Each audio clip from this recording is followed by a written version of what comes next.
Hey guys, what's going on? Sharp thinking here.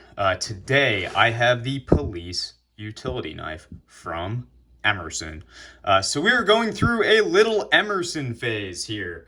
I have come to kind of appreciate Emerson knives after only talking about them once ever on the channel prior to getting these two. So this is my work knife right now.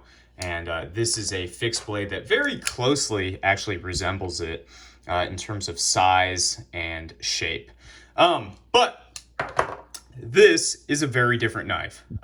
It is similar in terms of its size, grind, materials, but it's very different in terms of how you would implement something like this into kit, I believe. So this folder is going to be much more of a kind of utility knife and something that, most people could implement. This, however, the PUK, is not. I would not recommend this for the average guy. I think that you could spend your money better elsewhere. If you're in law enforcement, I think this probably is going to appeal more to you. For day-to-day use, you can do much better. And I'm going to explain that. I guess we'll talk about it now. I'll get distracted otherwise. So why would somebody carry a fixed blade? If they really need something to be used hard, that is one reason to do it. Now, if we were to explore that avenue a little bit, you're going to want, if you're really using a knife, you're going to want a different steel. This is 154 cm at probably 56, 57, 58 HRC. In fact, I would be shocked if this is at 58, okay? If you poke this and it hits 58, I would be astonished. I'd be flabbergasted. Emerson knives are not run very hard.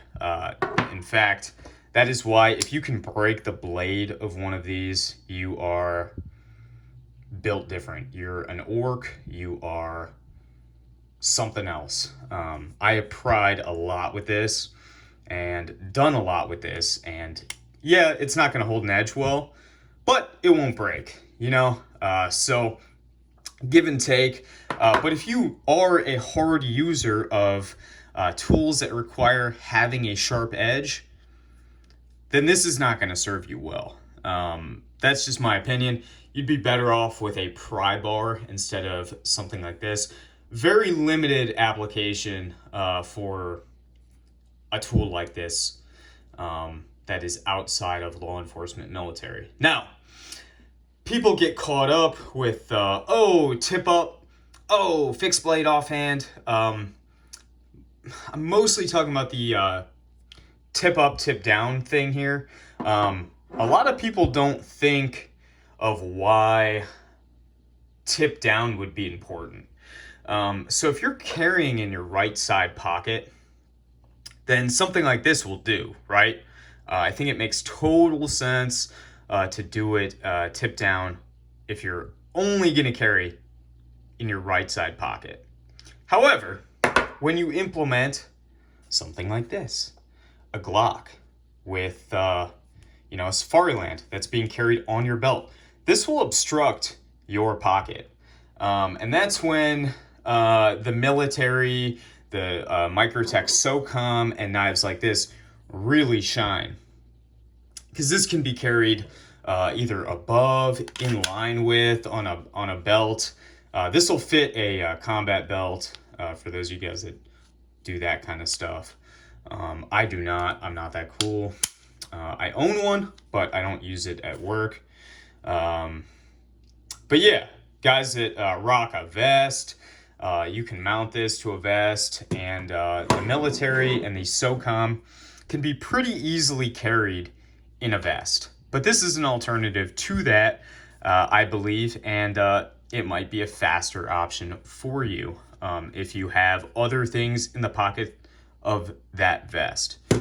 For instance, a light, a pen. If you grab the wrong thing, that might fuck you up. And I'm talking about a very theoretical line of thought here for me.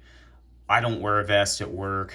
I am in the trades, which is why I prefer this. This is cool though, and I have run it on a combat belt before, and it works great. Meaning it stays out of the way. So yeah, this guy is a pretty old design. 2011 is when this one was produced, and this is actually one of the newer variations of this knife.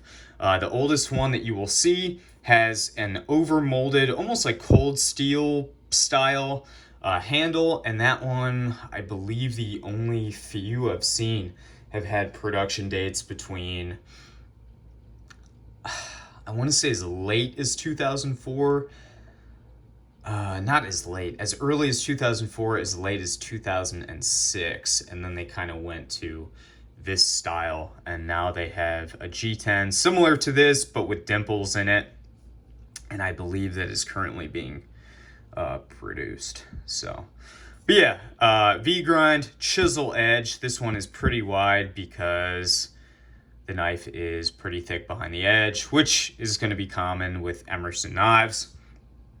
But yeah, I mean, this thing, in my opinion, because it's been around so long, it kind of fits into that iconic knife category. It being a fixed blade from one of the long-standing USA manufacturers as far as like tactical knives. And I use that term so loosely. I know a lot of people are tired of that. But it's true, you know, Strider, Emerson, Hinderer, CRK, kind of not so much, Microtech, those long-standing manufacturers that are thought of quite highly. In this case, Emerson is probably the least Ivy League of those. Just due to materials, not wanting to update things. I mean, they use S35VN. I believe they might be on the MagnaCut now. Could be wrong. But yeah, pretty basic knife. I think it's cool. I bought this for $100 from a buddy. So for that reason alone, it's worth it. Pretty much what I do with this is, if it's not on a combat belt alongside a setup like this, it's in a backpack, forgotten about, and yeah, it makes it kind of hard to recommend because if you're not in that line of work, you're really not going to have a use for this and get your money's worth out of it. And again, this is one of those things, carried often, rarely used. But yeah, I wanted to make a video on it because I think it's a very good looking knife. It almost reminds me of a shark in a lot of ways. But yeah, I don't know. It's one of the knives that, despite me not carrying it all that much, I have never wanted to sell it. And I think that was reason enough for me to make a video on it. It's got this black Cerakote, which is a little bit more matte when compared to the newer Cerakote. When this was new, it almost looked like shiny spray paint. It was really not good looking at all. But you can see it's kind of gotten a little bit more matte as I've carried it and used it.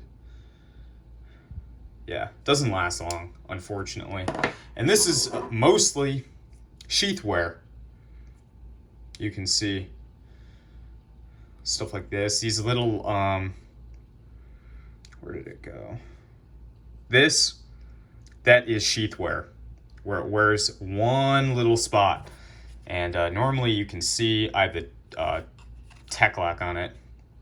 You'll be able to see kind of the point where it's getting hung up, and yeah, it makes sense. But yeah, guys, that's all I got. I think at this point I am just rambling on and on. So happy New Year's, and I hope you enjoyed the video, and I will see you in the next video. Bye now.